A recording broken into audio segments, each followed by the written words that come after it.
বিশ্ববিদ্যালয় সমকক্ষের স্বতন্ত্র প্রাতিষ্ঠানিক কাঠামো পেতে যাচ্ছে ঢাকা বিশ্ববিদ্যালয়ের অধিভুক্ত রাজধানীর সরকারি ৭ কলেজ। গঠন করা হয়েছে ৪ সদস্যের উচ্চ পর্যায়ের বিশেষজ্ঞ কমিটি। এই কমিটি আগামী বছরের এপ্রিলে রূপরেখা দেবে বলে জানা গেছে। ৫ আগস্ট সরকার পতনের পর ৭ কলেজের শিক্ষার্থীরা আন্দোলনে সরব থাকলেও জনদুর্ভোগের কথা বিবেচনা করে ফিরে যায় নিজ নিজ ক্যাম্পাসে। ছিল ক্লাস পরীক্ষা বর্জন কর্মসূচি। দাবি একটাই, চাই স্বতন্ত্র বিশ্ববিদ্যালয়। অবশেষে শিক্ষা উপদেষ্টার আশ্বাসে আন্দোলন সীমিত করা হয়।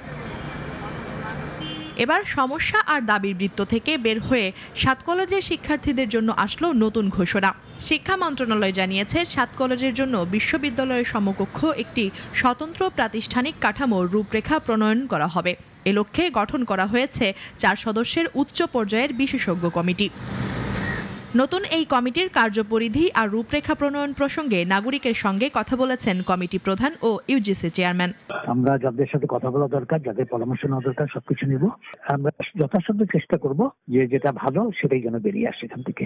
আমরা ৭টা কলেজের সাথে আলাপ করব, প্রিন্সিপালদের সাথে, শিক্ষকদের সাথে, ছাত্রদের সাথে, সবার সাথে আলোচনা করবো এবং দরকার লাগলে সরকারের সাথে সার্বক্ষণিক আমরা যোগাযোগ রাখবো শিক্ষা মন্ত্রণালয়ের সাথে।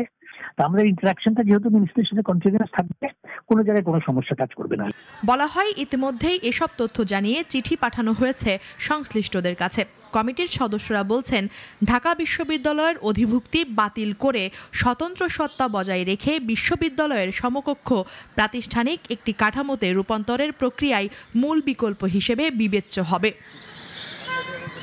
নতুন এই প্রক্রিয়ায় হয়তোবা ঘুচবে ৭ কলেজ আর ঢাকা বিশ্ববিদ্যালয় দ্বন্দ্ব, বলছেন সংশ্লিষ্টরা। মুনিয়া জ্যোতি, নাগরিক, Dhaka. Double million offer Walton fridge কিনে পেতে পারেন ২০ লক্ষ টাকা। রয়েছে কোটি কোটি টাকার নিশ্চিত উপহার।